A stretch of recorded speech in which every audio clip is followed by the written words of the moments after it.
So on Saturday, December 19, Goa celebrated its 60th Liberation Day, and the same day, the Panaji police detained more than 30 youths, including the minors, the women, and others who were holding on or were there on their way to hold a peaceful protest or a function against the three infrastructure projects that has been on debate in Goa for a couple of months now. Now, all this happened just a couple of hours during and before President Ramnath Kovind launched a year-long 60 Years of Liberation program at Panjim. Now, to know that what happened that day and the anatomy of these protests and campaigns that have been taking place in Goa, we have with us Neola Pereira, who is an undergraduate student. We have Advocate Alfie D'Souza with us, who was present on December 19th, and activist and research director, Goa Foundation, Rahul Basu. Thank you for joining us. You're welcome. Welcome. Thanks. So, Neola and Alfie, I would want to begin by asking what happened on 19th, as you both were on different locations and people were picked up from different locations, and there are different versions to the story. So, Yes. So should I go Should first? I? Yeah, Elsie, continue. Okay. So my experience on 19 December was something somewhat bizarre because what actually I was going to do in Panjim was taken into as if I was going to protest or as if I was going to cause some damage to the state of Goa or I was going to harm the president. What happened was exactly I was along with my friend and I wanted to eat. Actually wanted to go and eat something. So I parked my vehicle at the Church Square, Panaji, and I was heading towards Kamath Hotel to have something because I was genuinely hungry. It is not that we are making up facts here. So one gentleman cop comes up to me and he just starts asking me questions and he's like, "Can you show your identity?" I said, "Sir, is there 144 in active in Panaji area, not district? Because as far as we knew, uh, 144 was active in South Goa, not in South North Goa. Goa." Yes. So this gentleman kept on asking me questions. I gave him my Aadhaar card. He saw my identity, and after that, he got like really aggressive towards me. He started asking me. He referred to me as a suspect, so which I did not like myself. So I asked him, Why are you referring to me as a suspect? Do I look like a criminal? Am I carrying a gun on me? Do I look like I can cause public nuisance right here? Am I capable of assaulting you right here or doing something like that? So he was not in a position to answer anything. He just got really violent and he's like, please don't talk too much. If you talk too much, I have to arrest you. So I was like, I'm not talking too much. I'm just referring to whatever you just called me a suspect. So how can you refer a man just walking on the streets of Goa as a suspect? So he's like, in Konkani, he was like, chal tu guardian boss. And I was like, I'm not going to the vehicle. So he called another 2-3 cops and he like forcibly tried to manhandle me. At that point of time, I told them, please don't touch. I can walk by myself to the police car van. And I went by myself in the police bus and I sat. Now, after I sat, initially, we are youngsters. We don't really intend to get arrested everywhere we go. So initially, I was like, not in a proper state of mind to, understand what I'm going. Me being an advocate, knowing my rights at that point of time, I was also starstruck because I didn't know what was happening and where I would land up next. Because you never know in the current political situation in the state what is going to happen. So it took me some time, to master up some courage and ask the difficult questions as to why was I detained? What was the actual reason? What was the offense that I had committed? What was the actual offense that I had committed? And there were three gentlemen in the bus where I was, and I tried to ask them. They themselves, they were from the reserve battalion, if I'm not wrong, and they were just put in the bus. They didn't know anything what was going on. What were the orders? What were the sections imposed on us? And why were we detained? And where were we taken? They didn't know, and they didn't have answers to any of those questions. I kept on recurringly asking them why, what, where are we going, where are we heading. Nobody had any answers. And as we know, then we went on a travel journey to Goa because I think we Goans cannot afford to go and roam Goa. Hence, they had to provide us with the facility to go and roam Goa. That's what I actually felt like because 5 6 hours of my life was just gone, just like that, for being detained for unlawful. Like I didn't understand for what.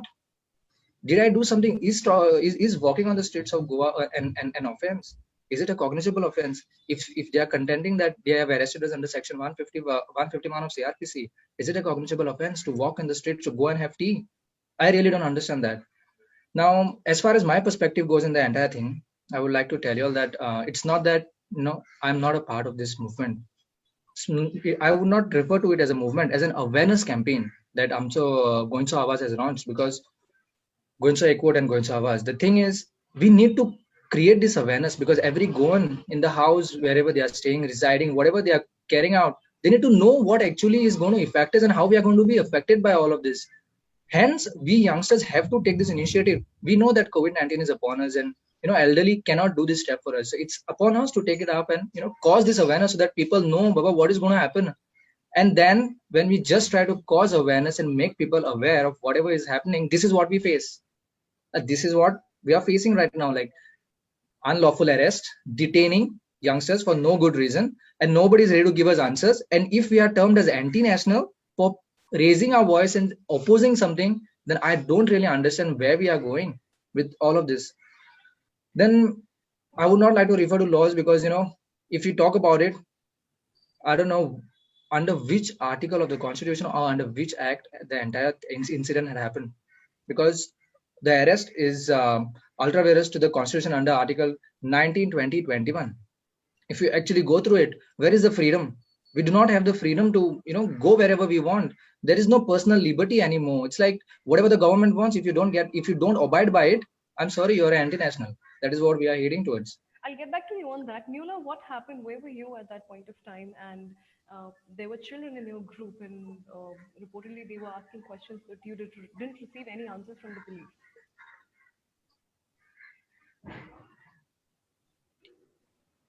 Not audible. Nuala, can you hear me? The mic is off. Yes, sorry. Okay, so I received a call and then it got mute. Okay, I'm sorry about that. So I was traveling from Vasco, and along with me there were 35 more youth, and we had minors as well who were under 18, and we were moving towards Panjim for a peaceful function. Okay, for a peaceful function. It wasn't a protest that day. We just wanted to sit there and have a little program like how we have it in school, having a little dance or some street play or a flash mob. That's what we wanted to do there. And we started off early. That was at we wanted to reach there by 2 p.m. so that we can wind up the entire program before the president's program starts at Azad Maidan at 6 p.m. So we wanted to wind up by 3:30 so that the place is free and president is not disturbed. And after that, before we could even reach the city, we saw the cops waiting for us. They were waiting for us to take us away. It was more like they hijacked our bus. We were traveling by a private bus. So they sent 4 male cops and 1 lady constable in the bus. And they just started moving the bus. We asked them questions. What is happening? We were panicking at that point because nothing like this has been experienced before, and we knew that we haven't done anything wrong. So why are the cops in our bus? What is happening? So after that, they started moving the bus, and throughout the journey, we kept asking those constables that were in our bus, what is happening? Can you please tell us? We want to know what is the crime that we have committed, or under what section are you doing this to us, or why are you arresting us? And they were not telling us anything. And we were heading towards the extreme north. That was we had almost reached Perne. And all of us in the bus were live on our social media channels. So we appealed to our viewers, we are heading to Perne, we're heading to the north. So can you please send help? And a gentleman in Perne happened to block the traffic. So he came and he parked his bike right in front of our bus in the middle of the road. And there was a massive traffic. And everybody that was blocked because of the traffic came out of their vehicles and wanted to know what was happening. So we told them, this is what has happened. We don't know where we are being taken to. Can you please ask the cops? So they were kind enough, the locals of Perne and Kolwale were kind enough to ask the cops what was happening. Can you please tell us, why are you taking these kids and where are you taking them? They belong to Vasco and they were caught in Panjim. So why are you taking them so far away? Why can't you just take them to the Panjim police station? Why are you taking them to Perne, which is very, very far away? And of course, our parents were very worried and they were continuously calling us. And of course, we were very scared.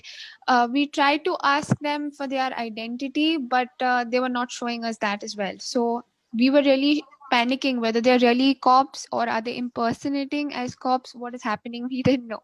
After that, the gentleman that blocked the traffic told the cops that I'm coming in the vehicle and I want to make sure that the kids are reached safely to Panjim from the place where they were picked up. So they finally took a U-turn and we were coming back to Panjim. And after we reached Panjim, we waited there for some time. And then from there, our bus was diverted to Agasai. They told us that they're taking us to Agasai police station. So we said, okay, fine, closer to where we live at least. And then after that, from there, it was taken to Ponda. Actually, we were not sure whether we were really going to Ponda because we were taken from roads that were very unfamiliar to us. So we were very scared exactly what is happening. Okay, none of the constables were answering anything. Some of our youth were sick during the journey. They wanted to vomit. They were not feeling well, and we told them that at least give us some water so that we can feel good, continue this journey, because we were traveling for almost, like Elfie said, 6 hours. I mean to say, we started at 2 and we reached the Ponda police station at around 6:30. So it was 4.5 hours that we were traveling, and they were not answering to us. They were not giving us anything at all. So we were very much panicked and scared. And finally, when we reached the Ponda police station, we told them, at least let us out now. I mean, we don't know this place very well. We won't run away. We are not people who would run away, and we are law-abiding citizens. We would not, do anything that would disturb you. We are going to follow whatever you tell us. We're going to be here. Just let us out because we're suffocating inside. And after a lot of pleading and begging, finally they let us out. Especially the girls having problems, they wanted to hit the washroom, but again we had to plead them so much. I don't know why they were acting so merciless. Maybe because they've received orders from the top that they were bound by. And finally we were out, and then yeah, that's pretty much what we experienced. I would call this, I mean, we were treated like terrorists, but we are not terrorists. But we were very much, I would say, tortured by the kind of treatment that was given to us by the Goa police. Rahul, I need to know what do you think about what happened on December 19th? Am I audible? You're on mute. Yeah. What happened day before was a really, really shocking state of affairs of governance in the state. It clearly shows that the state government believes that there is something that they're doing which is wrong, which is why they're trying to crush any dissent. It's just inconceivable that people on a bus, whether even if they're on their way to just to have some fun, but even if it is a protest, as long as it's peaceful, there is absolutely no right for the police or anybody to take anybody anywhere to divert them just on mere suspicion of a peaceful protest. I mean, I just don't understand this. But to me, the real message is that the current government, both at the center and at the state, are acting very desperate. And in a sense, it shows the weakness of their position, their moral position on these three projects that everybody's protesting about. Yeah, in fact, on that day, Chief Minister Pramod Sawant, he said, and I quote, that there is no scope for negative, divisive, and anti-national forces in the state. What do you, how do you respond to this? If you hold the government accountable, you question the decisions, you're labeled with this one taboo word.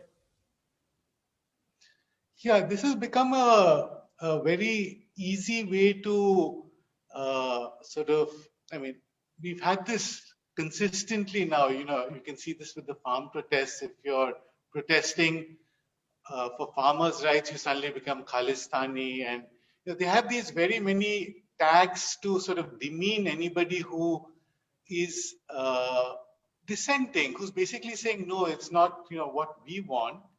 And everybody does have a right to dissent. Sure, you are the government, but that doesn't mean everything you do is right. Obviously, I mean, unless they think they're, gods. There are things to listen to people. I mean, there are reasons to listen to people. But if you're not going to listen to anybody and just going to vilify anybody who says anything, then you no longer have a functioning state and you're going to, eventually you're going to have so much protest that it's going to be counterproductive for the entire economy. I mean, at the end, you do need peace and you need harmony and you need a lot of different voices for a vibrant economy. That's what we've learned all over the world. And just to have one voice in an economy is basically a disaster for the nation. Absolutely. Rahul, could you talk about the anatomy of these protests, the campaigns that are taking place in Goa for a very long time now, many months? Now, like, why are these projects, the four-laning of NH4A, the double tracking of the railway, and the laying of the 400 kV transmission line, why are they harmful to Goa, and how are they harmful to Goa? Okay. So this all began maybe about 10 or 15 years ago, where at that point there was a lot of iron ore coming in from Karnataka, getting exported through Goa, and it was coming in both by rail as well as by the highway. Then at some point, mining stopped, the iron ore mining as well as exports of iron ore from Karnataka. So the Mormugao Port Trust decided to look at importing coal as a way to generate business. Now, as a part of this entire project to import large amounts of coal through MPT, they basically figured that they needed to debottleneck the infrastructure. So they basically needed a four-lane highway and a double-tracked railway line to get the coal into Karnataka. And along with that, we have now this transmission line, because I mean, a little part of it will go towards electrification of the railway lines. So there is, from maybe for 5-6 years, there's been a lot of protest against the import and the increased import of coal through MPT. And part of the reason for the protest is that there's been large-scale violations of the law, which has been persistent. For instance, they had a certain environment clearance. The operations weren't meeting environment norms, and they were exceeding also the environment clearance in terms of volumes being imported. And when there was a cut to the environment clearance, they just completely ignored it. MPT pleaded ignorance because it was Jindal and Adani who were operating the terminal, so they said, we don't know anything about it. And this went on merrily. And to give you a sense of the kind of recklessness in which this is operating, MPT has recently, in one of the documents, said that Adani basically has not paid any fees for their terminal. Now, MPT is, presumably in business, and if you haven't got any fees from from one of your biggest sort of customers and partners, you would automatically terminate relationships. But no, they're trying to expand the coal import and all of that, and bending over backwards for that. Now, in the last 6 months or a year, these projects have come to a point where they're basically going to create 3 new cuts right through the single national park. So we have the Mole National Park, which is part of the Bhagwan Mavi National Sanctuary, Wildlife Sanctuary. We already have a single line, railway line going through that, and sort of a dual carriageway highway going through that. And we have 2 existing power transmission lines, which have been decommissioned, also going through this wildlife sanctuary. So this is already in place. Now, what they're proposing is a new railway track, because when they're saying doubling, it's not that it's right next to each other. There's, at some places, the distance is as much as 1 kilometer. The national highway, again, is actually going to happen mostly on a new alignment. And they're going to take a third transmission line. So what's basically going to happen is, if you can think of Mole National Park as a body, we've already sliced it in 3, and now in 4, and now they're going to add 3 more slices. So you're going to get 8 parts to it. Now, what this basically means is, in biodiversity terms, when you fragment a forest, one is that along these fragmentations, development comes. So the amount of forest area reduces, and the forest sort of basically loses its integrity. If you chop somebody up into 8 pieces, then that person is no longer a person. It's not going to work. So that's basically what is the big problem. And of course, carrying coal through it or iron ore down is going to cause a heck lot more of pollution. And the basic claim is, what is the purpose of this? Transportation of polluting materials, but what about future generations of Goa? And what about even the present generations of both Goa and Karnataka? Because the Western Ghats is the water tower for peninsular India. If you get rid of the Western Ghats, if it becomes, let's say, more grassland, you're going to have less rain in the Western Ghats, which means you're going to get even more drought-prone conditions in Karnataka and in the Deccan Plateau, and we'll get less rain in Goa. It's completely, apne pair pe khulari lagana. It's like completely a disastrous kind of a project, which is in a sense mindless, and the government doesn't really have answers. They've drawn this Bharatmala and Sagarmala all over the country, and they want to implement it. It's their grand plan, and it doesn't matter what anybody else thinks. So, Rahul, like Sawant said that Mormugao Port Trust would be reduced by 50%, and you say that activists have been saying that these projects are basically meant for making coal transportation easier, as you say. What do you have to say about it? The fact that government has been denying it. Well, the government has been denying it, but Pramod Sawant has no authority actually on the Mormugao Port Trust. It's controlled by the national government, and the Pollution Control Board is an independent body. So, frankly, at some level, Dr. Sawant, while he's the chief minister, his word has actually no legal writ to be, applying on this.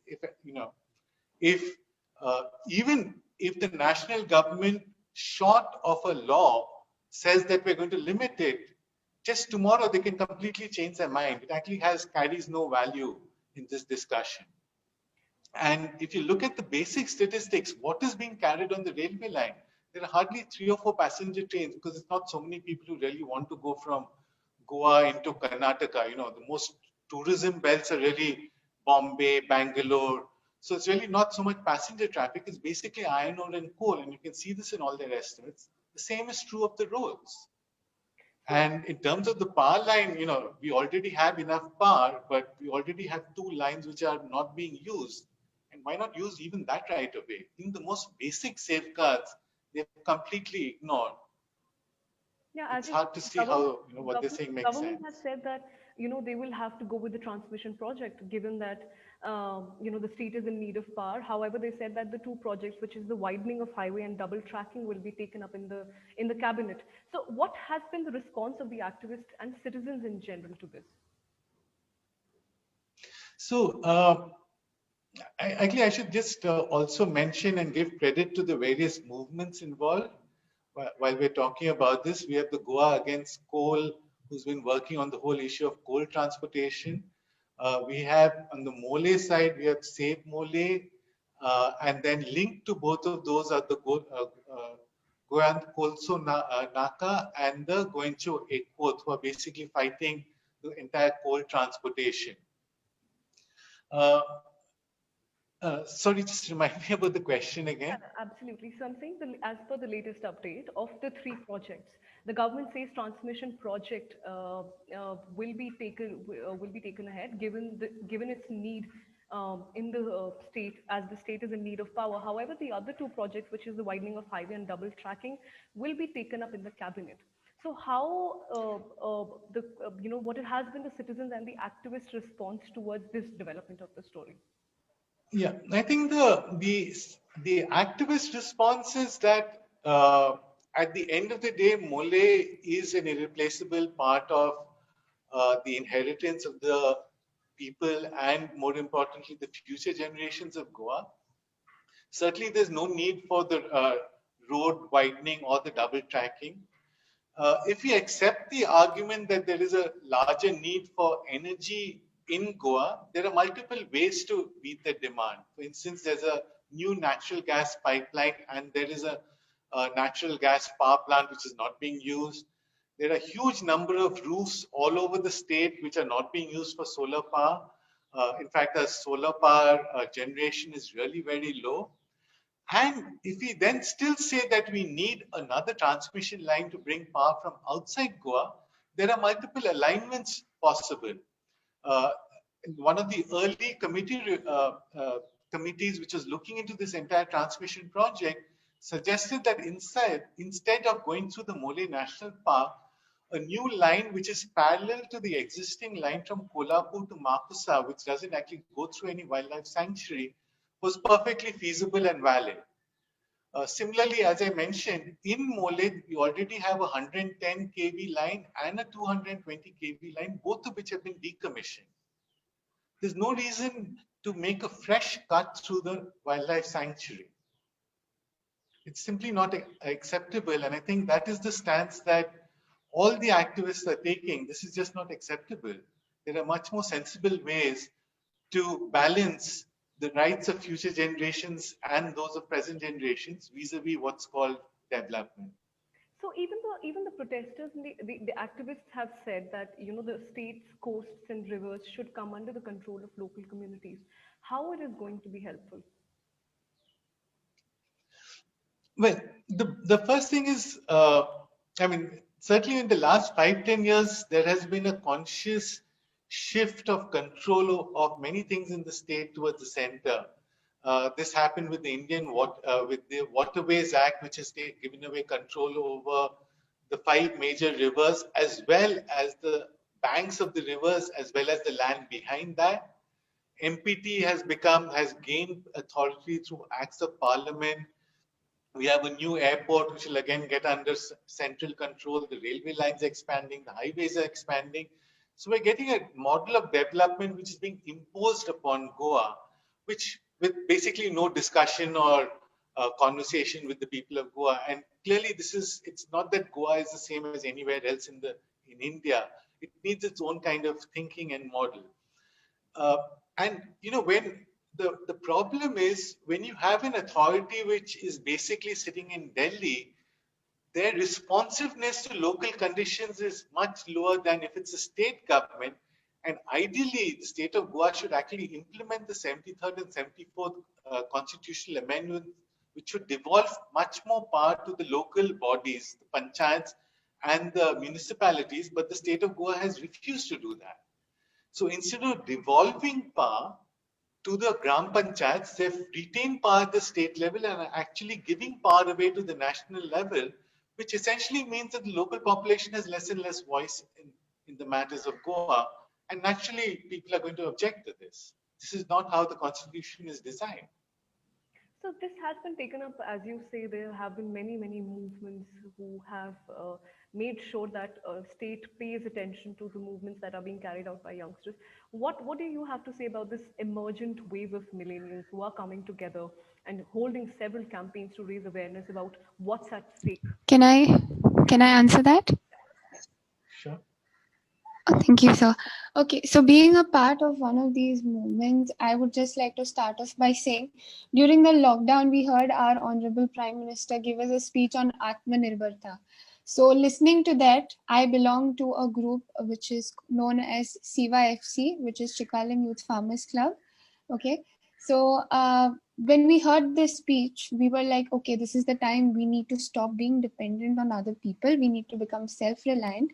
So we decided to get into the field, and we have, sowed and ripped a field. Okay, so we were very happy doing it. It gave us that satisfactory feeling that, okay, we've done this. It made us very happy. And slowly during the lockdown itself, we came to know about these 3 infrastructure projects that are being proposed by our government, which are passed already. And we were very upset. And we spoke to our, I would say, our guardian, Dr. Father Bolmex, who has done his PhD in botany. We asked him to guide us. Like, we wanted to know what exactly are these 3 projects? Are they for our benefit? Or what is the plan? What is the government planning to do? And he told us that, these 3 infrastructure projects are going to be very destructive. It is going to destroy the beauty of Goa and probably will destroy our future as well. And during the lockdown, we politely tried to send letters, emails, and memorandums to the authorities, but we did not receive any reply from them. I believe So you after yourself some time, wrote a letter to president and yeah, that was, yes. We wrote a letter to the president giving him a warm welcome, and we were really hoping to meet him just to so that he can understand us, he can listen to us, he can understand our concerns and intervene into this matter. But on the 19th morning, we received a reply from president's office that it is declined. So therefore, we decided to have a peaceful program at the church square. Coming back to what I was speaking, so after we understood, it's been 2 months, I think 3 months, since we've started moving out on the streets. And I would say that as youth, we have already studied the kind of destruction these three infrastructure projects are going to do to our state. But if you ask our CM, he says he still needs time to study. I don't understand why. As youth, we have even requested him that please let us present ourselves to you. We will love to explain to you the kind of destruction that the state is going to undergo if these three infrastructure projects are passed. But we don't, as youth, I want to make this one thing very clear. As Siva FC, I have had meetings with two ministers. One is the power minister, and one is the MLA of my constituency. And we've seen how they tried to explain to us theories of how development is needed, and they told us stories about the past, how it was in the past and now how it is, and we want to make it better. We don't want that. We understand that development is needed. We're not anti-development, but we want it to be sustainable. We don't want this development at the cost of cutting thousands of trees or destroying Western Ghats, which are very, very important. I would call Western Ghats as a shield, because you cannot mess with the mountains. So far, I would say I'm blessed to be a part of Goa, which has not experienced massive flash floods because of these Western Ghats that protect us. So as a youth, we just want to tell our government that we don't want to have a conversation with you because that is tokenism. We want it to be serious. You just revoke these three projects and then you come and have a discussion with us. Because simply coming and having a discussion would be a waste of time, and we don't want that. And speaking of the three projects, like Sir has already explained, I would like to tell you what I know as a youth. The 400 kV transmission line is not needed because we have surplus power, and we are not power deficient.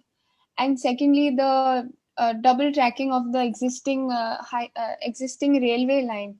We have 17 trains running on the Southwestern Railways, and out of that, only 5 trains are operating on our tracks, on the tracks, and it's just one traveling to Delhi, one traveling to Chennai, one traveling to Kollam, and one is traveling to Bangalore.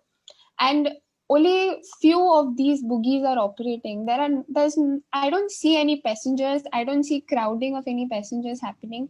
I can see only 2 or 3 bogies moving on the tracks, and otherwise it is all the coal and the iron ore trains that are moving.